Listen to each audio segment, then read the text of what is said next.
Selamat pagi buat anak-anak kelas 8. Pada pagi hari ini selamat berjumpa kembali dalam materi pembelajaran kita yang baru, yaitu tema dari hidup beriman dan berpengharapan. Dan kita akan masuk ke dalam subtemanya pada pagi hari ini, yaitu pembahasan dari Alkitab kita, Kitab Mazmur 119. Yang akan kita bahas pada pagi hari ini. Sebelum kalian memulai pembelajaran, silakan berdoa terlebih dahulu dan simaklah video pembelajaran hari ini dengan baik agar kalian bisa mengerti dan memahaminya dengan baik juga. Silakan kalian simak dengan semangat dan tetap melakukan apa yang diperintahkan oleh Tuhan kita supaya hidup kita lebih terarah lagi. Selamat menyaksikan. Tuhan Yesus memberkati. Salam.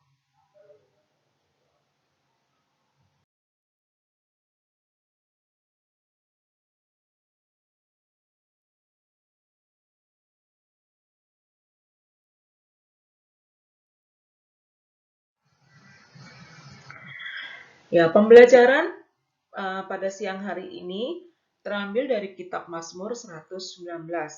Perlu anak-anak ketahui, Kitab Mazmur 119 ini berisi pengakuan dan pujian tentang Taurat Tuhan. Tahukah kalian apakah itu Taurat? Dalam bahasa Ibrani, Taurat disebut juga Torah yang artinya instruksi. Merupakan 5 kitab pertama Alkitab Ibrani dan bagian dari Perjanjian Lama di Alkitab kita. Dalam bahasa Yunani, kumpulan 5 kitab ini disebut Pentateuch atau 5 wadah atau 5 gulungan. Taurat adalah bagian terpenting kitab suci orang Yahudi. Kata Torah dari kata kerja bahasa Ibrani yaitu yarah. Kata yarah berarti memberi pengajaran, mengajarkan, atau menunjukkan. Jadi, kata Torah atau Taurat dapat bermakna ajaran atau instruksi. Atau dapat juga perintah Tuhan dan ketetapan Tuhan sebagai anugerah yang paling berharga, di mana pengakuan tersebut timbul dari pengalaman hidup pemazmur itu sendiri. Di mana pada waktu itu pemazmur berada dalam ancaman karena musuh-musuhnya dan orang-orang yang mengejarnya dengan maksud jahat. Di sini pemazmur hanya berharap penuh kepada Tuhan sebagai sumber pengharapan yang kekal.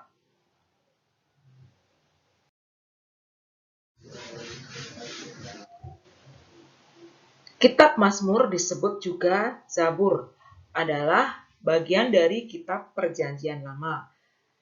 Merupakan kumpulan dari mazmur, nyanyian, dan doa yang dipakai ibadah, di mana dalam kitab ini berisi 150 mazmur yang mayoritas adalah gubahan dari Daud. Para pakar berpendapat bahwa buku ini digubah oleh berbagai pujangga dalam waktu yang lama, mulai zaman Musa sampai orang Israel kembali dari pembuangan ke Babel, di mana nyanyian-nyanyian dan doa-doa tersebut dikumpulkan oleh orang Israel dan dipakai dalam ibadat mereka lalu dimasukkan ke dalam Alkitab. Di mana dalam hal ini pemazmur memberi pandangan yang berbeda, yaitu tentang kebahagiaan dan berpengharapan kepada Tuhan. Tadi kita sudah bahas bersama bahwa di dalam kitab Mazmur 119 adalah pengakuan dan pujian terhadap Tuhan bahwa Tuhan sebagai sumber pengharapan melalui nyanyian dan doa-doa yang dirangkum menjadi satu di dalam kitab Mazmur tersebut. Tentu saja dengan berpengharapan kepada Tuhan akan memberikan kebahagiaan tersendiri bagi orang yang terus berharap kepada Tuhan. Jadi di sini pemazmur memberi pandangan yang berbeda tentang kebahagiaan dan berpengharapan kepada Tuhan.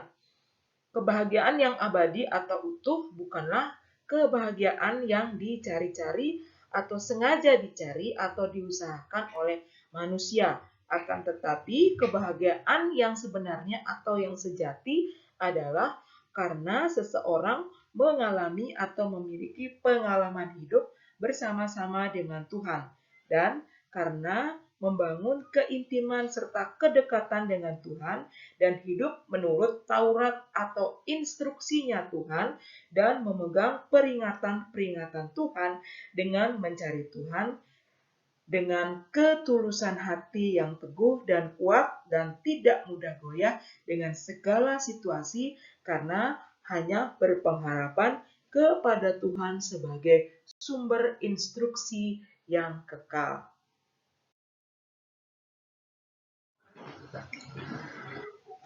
Ada 4 hal yang dapat direnungkan dalam kitab Mazmur 119 jika kita membaca perenungan ini berulang-ulang kemudian meresapinya dengan baik sebagai umat yang hidup dalam iman dan penuh pengharapan kepada Tuhan.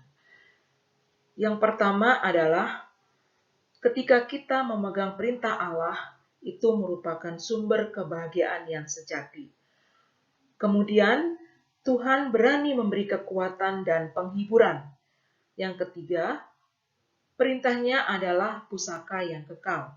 Ketika Allah memerintahkan sesuatu kepada kita, itu merupakan pusaka yang kekal dan tidak kita dapati dimanapun juga. Hanya kita dapat di dalam firman-Nya sebagai kekuatan yang abadi.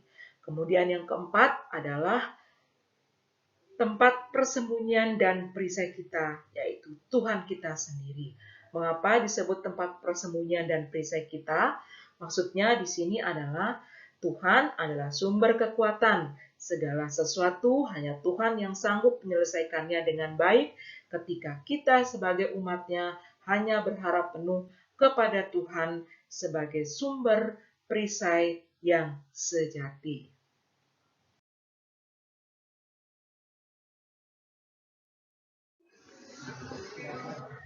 Demikian pembelajaran kita pada hari ini, di mana ketika kita menjadi umat yang beriman dan berpengharapan, maka kita akan memperoleh kebahagiaan yang sejati. Kebahagiaan yang sejati adalah karena pengalaman hidup kita bersama-sama dengan Tuhan dan karena kedekatan kita dengan Tuhan dan hidup menurut Taurat Tuhan dan memegang peringatan-peringatannya. Demikian pembelajaran kita siang hari ini. Jika kalian belum memahami, silakan kirimkan pertanyaan kalian dan guru akan menjawab sesuai dengan kebutuhan kalian. Selamat siang, salam sehat untuk kita semua, tetap semangat, Tuhan Yesus memberkati. Salam.